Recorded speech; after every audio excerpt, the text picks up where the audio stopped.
Did you know the studio that brings you Behind the Numbers produces professional webinars for eMarketer's media clients? Maybe you didn't. That's fine. But now you do. Our production experts give your video presentations the eMarketer treatment, providing expert hosts and a guaranteed audience. You can, of course, visit emarketer.com/advertise to learn more. Hello, everyone, and thanks for hanging out with us for the Behind the Numbers weekly listen and the eMarketer podcast. This is the Friday show that is easily entertained. Suzy just discovered emojis. Come on, stop. Where have you been? How have you just discovered them? That is not what I said. That is not what I said. I said my new Android phone, which is the best, has emojis that are dynamic. So if I send a heart, it's like pounding, but not if it's part of a text. If you just send an emoji by itself, it's moving. And I think that's very cool. She said emojis, those things that were invented in 1999. Suzy's the only person in America who still uses floppy disks to save her emojis. Work. Hey. I'm your host, Marcus Johnson. In today's show, haptic logos, whatever that means. Will retailer game shows catch on? What can we expect from J. Crew's new print catalog? What should Peloton do to get back on track? And what are people actually doing when working from home?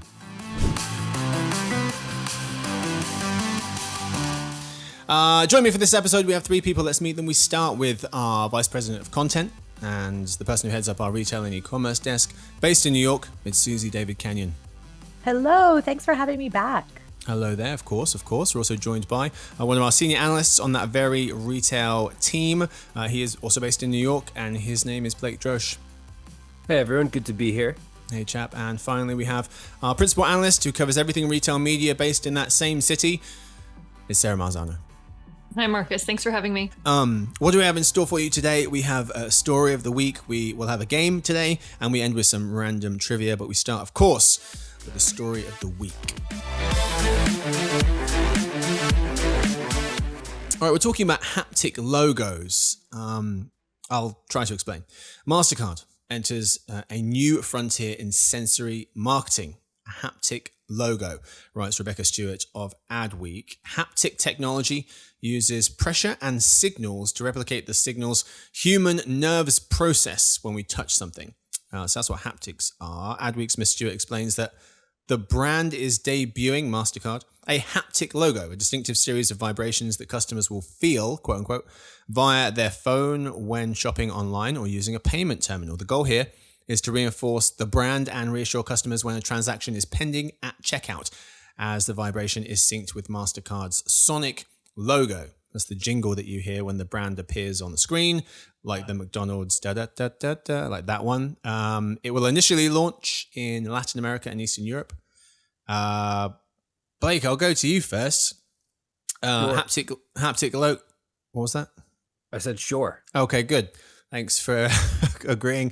Haptic logos. What's your take on this story?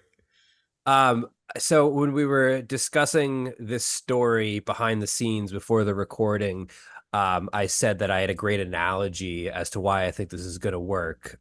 So I'm going to say it right now. I hope it doesn't flop. But Best playing solitaire on the computer. Mm-hmm. No one plays solitaire on the computer because solitaire is actually a fun game. They play it because when they win, they want to hear the sound of the cards reshuffling and the cool waterfall logo that happens to the completed deck of cards. There's a sense of satisfaction, like a little bit of sense of satisfaction there that comes from something like a little jingle or a little vibration. And I think especially if someone is making a purchase for, a piece of clothing or maybe an electronic item that they're excited about, they're going to associate that vibration with a positive experience. And that is actually going to do well for MasterCard. So yes, is it maybe a little gimmicky? Sure. But gimmicks work in advertising all the time. They work in marketing all the time. So I think that this is something that's, interesting. It's simple. And I think it's really going to work well for them. What Blake actually said was that he had several ingenious takes. That was the promise. I'll let you be the judge. I'm not disappointed by that analogy. Like the second you started talking about playing, I knew where you were going. I'm curious if any of our younger listeners, like, are people playing solitaire on their desktop? Younger listeners or people with lives. I'm young, first of all, by the way. Yeah, Blake is pissed.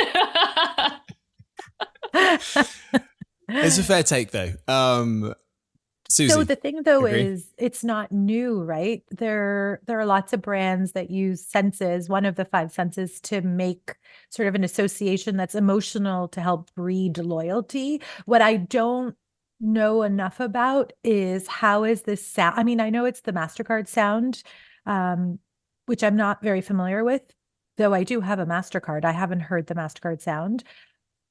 How is it different than the bank that's issuing? Like, I get pinged from my bank to tell me that a transaction happened. So will I associate the MasterCard sound to trust and security? Maybe, but I'm already getting that from a different provider. So I don't know what added benefit it has for me, but I do love that they're thinking outside of the box and that they have a whole budget set up for crazy innovation, is what they're calling it, so that they can come up with things that no one is judging ahead of time to really try and move the needle in terms of an experience that is potentially different than their original brand ethos. So for that, I love it. For the distinction between what, for example, Visa is doing or other brands are doing in this space, I'm a little bit less certain about. So there were some numbers in this article, this Adweek piece, and it was suggesting that these multi-sensory efforts appear to be paying off. Internal MasterCard data showing that when the unique 1.3 second sequence of notes is presented at checkout, the company claims that it boosts consumer trust and makes customers 80% more likely to return to the merchant utilizing the sound. There's missed of the Adweek. I guess it depends on when the sound occurs. Is it when the transaction is actually pending? Is it right after to tell you that it's been completed? Not a ton of details.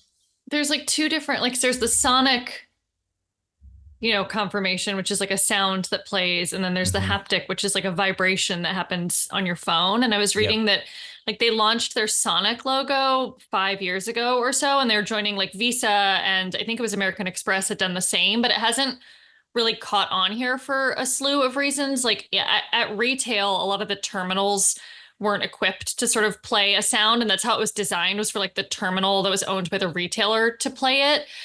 So there's like, it runs into that kind of like the technology at retail issue that sort of comes up quite a bit.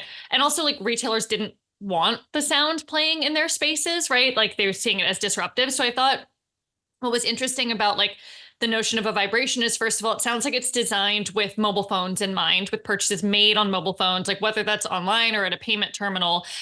So it's going to play kind of like, or it's going to happen. I don't know if you still use the word play, like on your phone.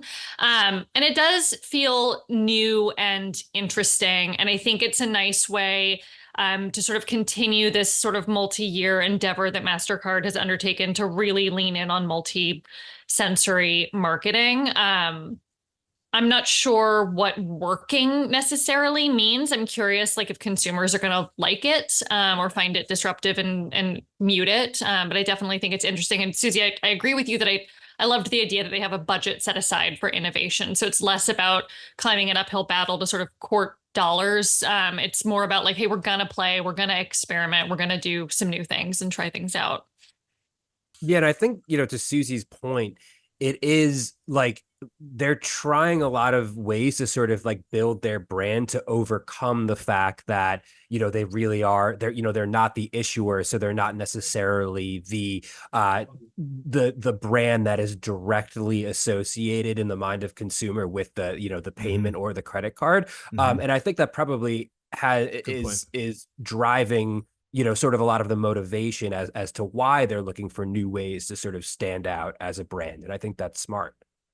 And I think these extra layers of touch points are really just going to help with, again, recall, an emotional connection. Next time you're reaching for a payment method, you're going to be like, oh yeah, this makes me feel better, so I'm going to use it. Will you get desensitized to the noise or maybe turn it off, like Sarah was saying? Maybe, but you'll still know that they have your best interest at heart. Yeah. Do we think this could be, I mean, it sounds like they're just going to have one distinct, this is what happens on your phone, this is how it will vibrate when you use MasterCard. But do we think that retailers might eventually evolve this into this could be good for rewards, so that your phone has like a distinct vibration after a transaction if you unlock a free coffee, for example, and that consumers could get used to, scanning and then or touching their phone to the terminal, and then at some point getting the reward of, it made that noise, it did that vibration that I know means that I got some kind of unlocked some kind of a bonus or some kind of a freebie. I think there's a potential there for sure. Like, this is niche, but I've sold stuff on eBay before, and that there's a special noise that like pings when something sells, and it's exciting. Like, to Blake's point about, I was trying to find any research on haptics. There's not a ton. There was a Fast Company article that was written quite recently from Chandra Johnson Green of VSP Vision.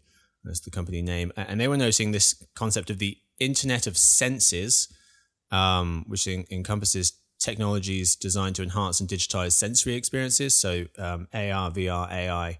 And they were saying that market, that space is projected to grow fivefold from 17 billion last year to 84 by 2030. So a lot of hope with the Internet of Senses and haptics being a part of that. We'll see if it can catch on. That's all we've got time for the story of the week. Time now for the game of the week. Today's game, the Super Duper Game.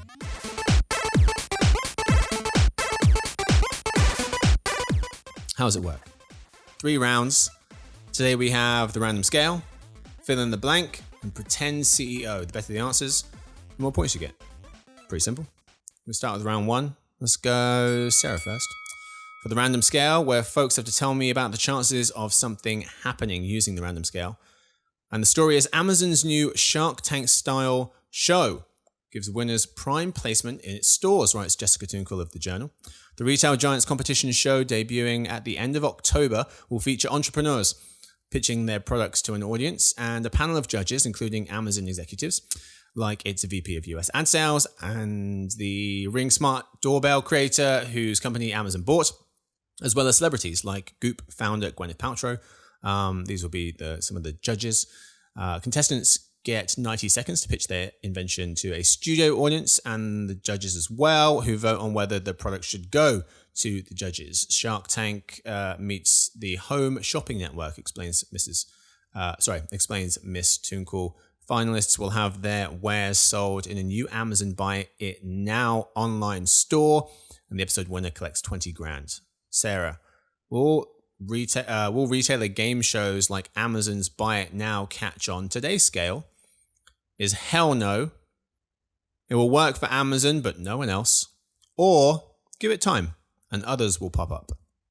So I'm going to go with it may work for Amazon, but no one else. Because I think there's a few different ways, like many of the things that Amazon introduces, there's a few different like wins that are sort of potential here. Like, one is like bolstering its lineup of original content. And I was reading in the article that sort of unscripted content is a void that they've been trying to fill. So just, again, bringing more original content for viewers. They're going to play, I think, with connecting content and commerce. They've been playing around with directly shoppable TV and video content. And then there is, sort of just the traditional, the appeal to like, hey, here's products that you can shop at Amazon, and just driving traffic to their website. So I think there's a few different ways that this could be looked at as a success. This isn't their first attempt at shoppable TV show content. They've experimented a lot with QR codes in the past, but I think this maybe will introduce some of the more kind of sophisticated features they've been playing around with. Blake.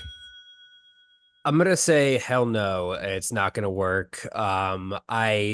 I think Amazon has been trying to bolster their original content. They're also trying to get, their live shopping stuff off the ground.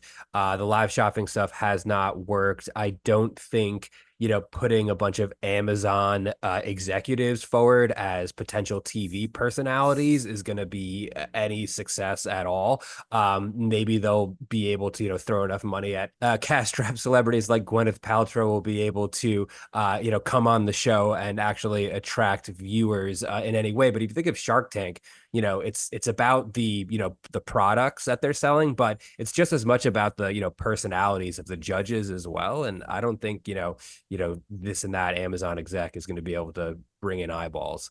What about JB Smoove? Is he going to be one of the? He's hosting. He's hosting. He's hosting. All right. Sorry, I'm going to change my. I'm going to change my. I don't opinion. even know who that is. Absolute yes, big success. I didn't either. There we go. Seriously? You don't know JB Smoove is from Curb Your Enthusiasm? Watch Curb Your Enthusiasm. Are you kidding me? Which character is it? Leon. Larry's roommate. Oh, got it. Yeah, no idea. It's awesome. Suzy, you're up. So I, of course, don't have the exact answer that you're looking for in that this is not new and I don't think it's going to work, but I don't think it's a hell no, because I think every retailer under the sun is going to try some variation of this. It's not going to work because there are a lot of friction points that happen. And of course, I don't want to point back to another Macy's example, but in 2012, Macy's with, I think it was Saks and another department store. So like we're talking about a long time ago, did this program called Fashion Star where they had fashion designers that were kind of new, but not really well known. So it's kind of the same idea pre-Shark Tank-ish. And the Macy's buyers that were on stage were supposed to decide if they liked the designs or not and then buy it. But from the time it was bought to the time it made it into a store and to the time it made it to the right store, and now maybe Gen AI will help with that, but it just didn't match. There was too much friction between when it aired and when the product dropped, and having enough of the items at the right price that people were willing to pay, that it just wasn't feasible. So I think it's a nice idea. Like Sarah and Blake have said, it's not the first foray. It won't be the last one. It's gimmicky in that it'll bring viewers, it'll bring attention, it'll be good PR, but is it going to bring in dollars? No. So it sounds like you're going with give it time, others will pop up and they'll all fail. Correct. I mean, give it time in that it's already happened. It's not, none of it is new. Right. But give it time for others to come along and to keep also, trying. Yeah, right. I don't even know where the show. Did you guys see where it's going to be streamed or broadcast? I assume Sure, Prime? on Amazon Prime. Yeah. Okay, because I thought it was interesting because there was this chart here that was showing where folks prefer to watch shopping related content. And social media was number one, Instagram and Facebook, 64%. Then it was video sharing sites like YouTube, 53%. And then a significant 31% watched them on online marketplaces like Amazon, which is interestingly the same share of those who watch on TV networks, sites like QVC or HSN. So yeah, it depends on where they put this as well. If they put it on social media or maybe on YouTube, it might have maybe more chance of catching on. But our senior retail analyst, Zach Stamble, made a good point. He was saying getting on the show would be a huge win for entrepreneurs. Even if they don't win, since the show could create its own version of the Shark Tank effect, where people who appear on the show experience major boosts in awareness, traffic, and revenues, even when they can't score a deal. All right, folks, round two. We'll start with Blake. We're playing Fill in the Blank, where folks fill in the blank. J. Crew's print catalog is back after a 7-year hiatus, notes that very gentleman, Zach Stamble, producing 3 per year starting this month. The retailer will mail them to loyalty program members and other shoppers. They will also be available in J. Crew stores. Zach explains that the catalog will look a little different, featuring thick paper stock, editorial content like an interview with actress Demi Moore, and glossy images of models in the Hamptons and New York City. Fill in the blank. Blake, the return of J. Crew's print catalog is blank.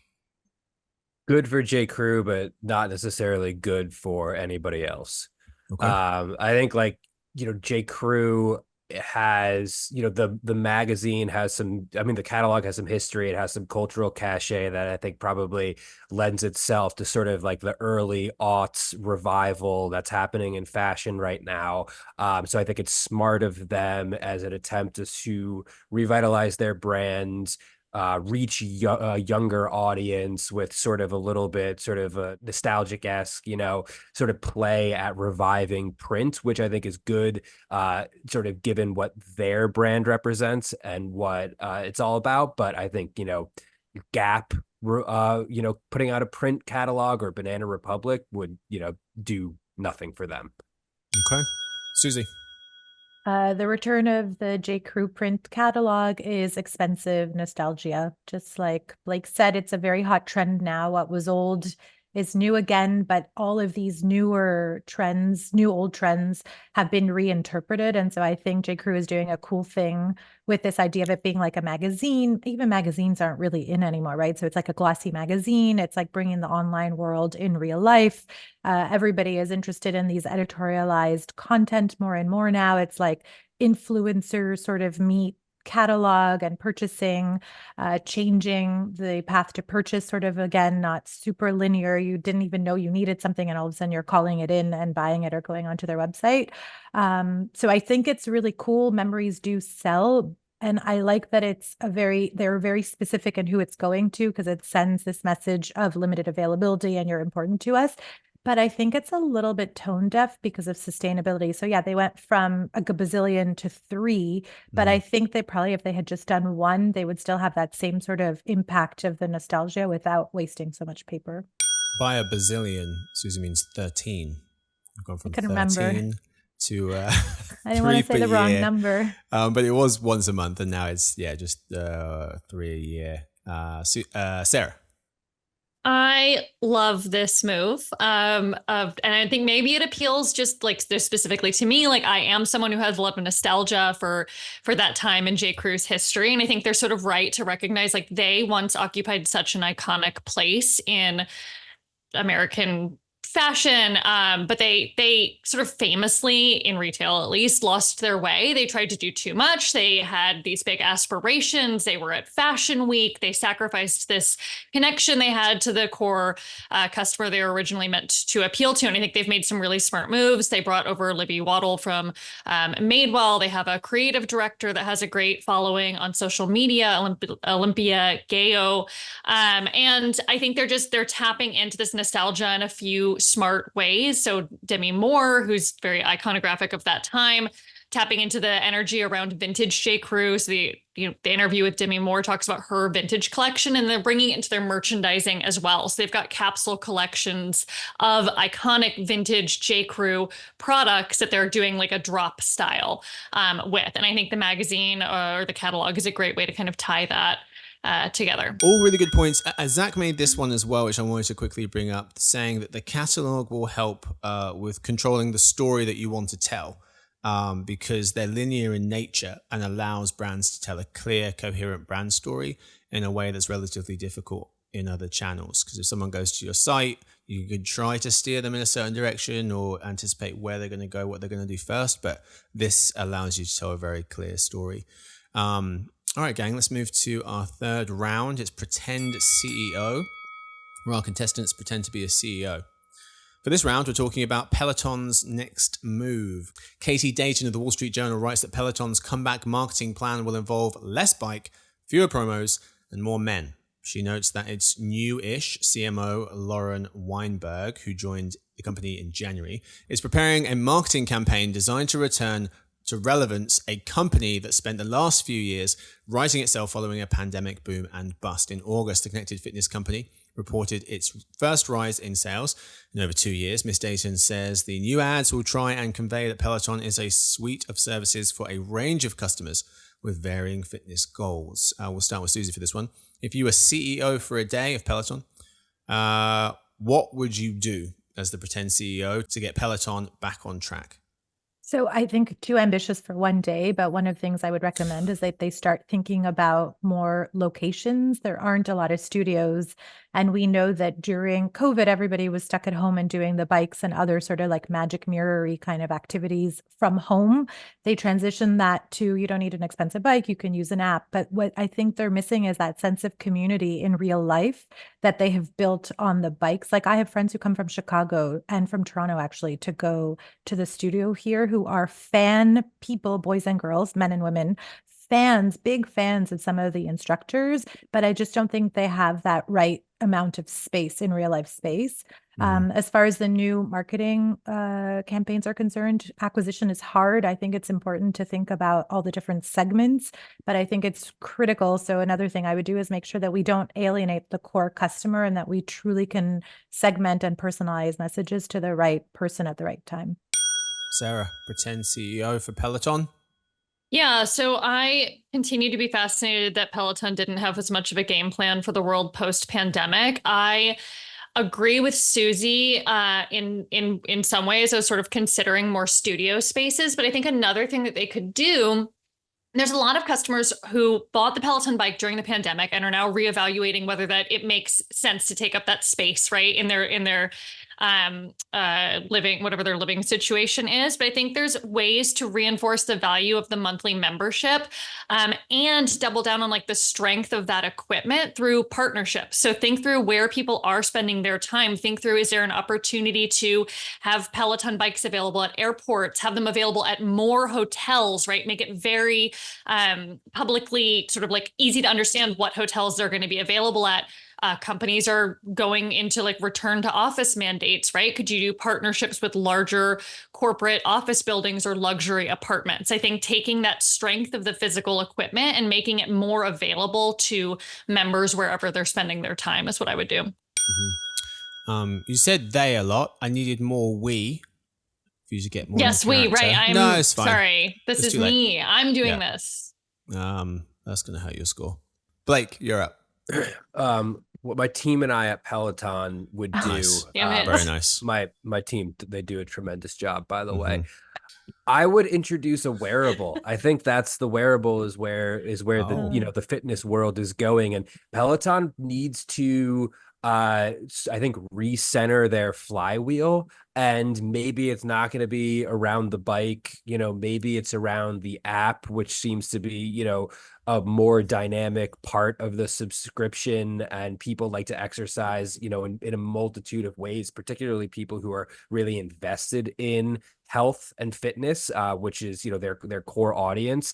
I think, something akin to a watch like the Garmin's that are really popular, or the Apple Watch, like they've got to figure out a way to be able to sort of like own the ecosystem. And I'm not so sure that, an app on your phone or your smartwatch is the way that they're really going to stand out as like the brand that's going to be able to sort of like build a larger flywheel. So I think, a line of wearables would actually, be a really big investment, and, could potentially bankrupt the company. But, I'm only CEO for one day. So I think it's a great big idea. Someone else's problem with a lot of investment, and we'll see what happens. Maybe there's a haptic message opportunity there too for when you hit different milestones in your. Nice I think that's a fantastic idea. Will it get you extra points? No. Give me a raise. You know what, actually, I didn't think about it. The Fitbit does buzz with the like running shoes when you get to the 10,000, and it does like a party on your wrist. Sarah, I bet you love it, Suzy. Yeah? I do. You are 100% accurate. It didn't even occur to me. That was an original idea. Fortunately, the segment's already over. Yeah, we're done. So things aren't as bleak as they may appear. The Peloton has stabilized its users in the US. They went from 4 million to 6 million from 2020 to 2022. Then they fell from that peak of 6 point something to 5 that they're at today. And our forecasting team expects that 5 million to hold up for the next couple of years. Part of the reason is their fiercely loyal user base. The company has a really low churn rate, 1.2%. among paid connected fitness subscribers, notes Zach Stambor, our senior retail analyst. The question is, can it revive that kind of flash in the pan moment? Maybe it doesn't need to bring it, get it back all at once, and maybe now it's kind of slow and steady from now on. But it's been quite a roller coaster. Peloton's share price went from $25 in March 2020 to $150, and then back to $25 in just 2 years, and now they're at less than $5. So it's not great, but maybe there's hope. If you put Blake in as pretend CEO, then maybe there will be hope, because he is this week's winner of the Game of the Week. Congratulations to Blake.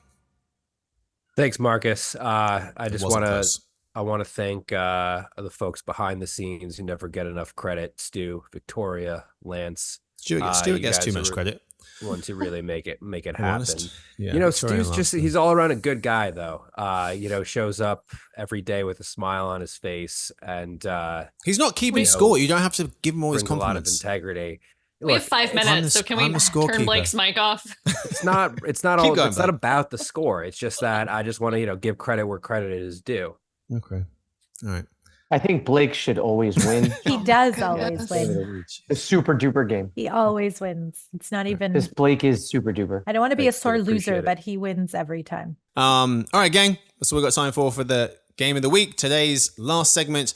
As always, it's dinner party data. Blake, you won. You're up. Tell us about the most interesting thing that you learned this week. If a stranger were to knock on your home's front door, would you answer it, Absolutely not. No.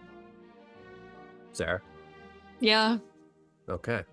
Well, 43%. So sorry, 48% That of was the end. Just a question here. Yeah, we'll move on. 48% Suzy. of U.S. adults would answer the door. 17% not so sure. 35% hard no would ignore them. Members of the silent generation are most likely to answer the door for the stranger, people. whereas millennials are least likely to Mhm. answer the door That tracks. for a stranger. And there you have it. That's my dinner party data. Millennials. I'm kidding. I of course would. Well, would you look through the whole, like, if you can see who it is, then yeah, you would answer. But if you can't see who it is, you would never just open answer. it. Who's it going to be? Oh, How many the enemies do you boogeyman. have? I don't have any. It's Susie's people definitely you not don't answering the know. door. Yeah, it's usually people you don't know. All right. Suzy, Samaritan of the week. You go ahead. You're up. What? Perfect. My dinner party data is about a little bit about travel. 1 in 4 people do business trips or plan to do a business trip in 2024. 1 in 5 plan to do a workcation, and there are a lot of very positive benefits to doing a workcation, which is when you travel and you also work and you get to experience new things. What I did want to talk about is the term digital nomad. Do you guys know when it was first used? 1997, there was a book called Digital Nomad. Whoa. Wow. Yeah, by someone by the last name of Makimoto and David Manners, which predicted the rise of the lifestyle. And there are many stats around it, but I'm going to leave you with the top 3 countries that people digital nomad are. Do you know?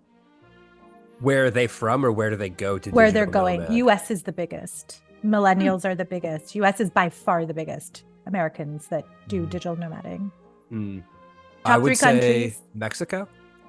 No. Germany. US, Thailand, and Spain. Top 3 cities, London, Bangkok, and New York City. Yes, they don't match 100%. There are like lists when I was looking at going and doing my own digital nomad situation for a very short period of time. There are lists of places and things to think about it. It's really quite fascinating space. And so 1 in 5 do it.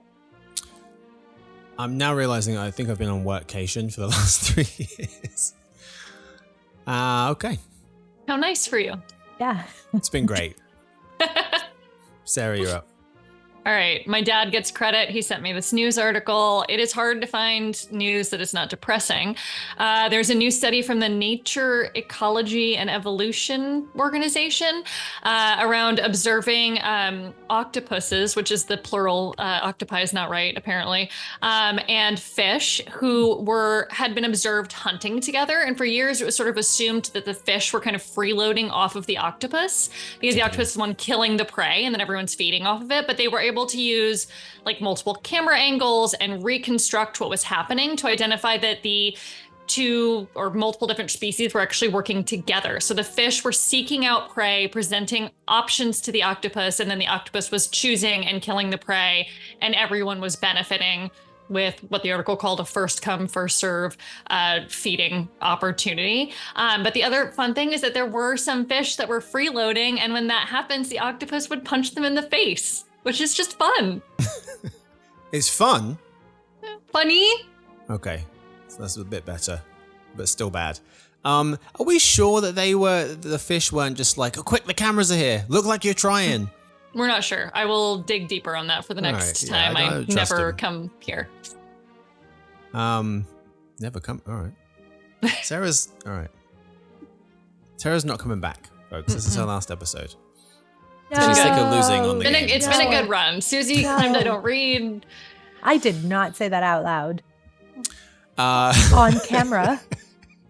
Suzy may or may not have said that Sarah can't/doesn't read.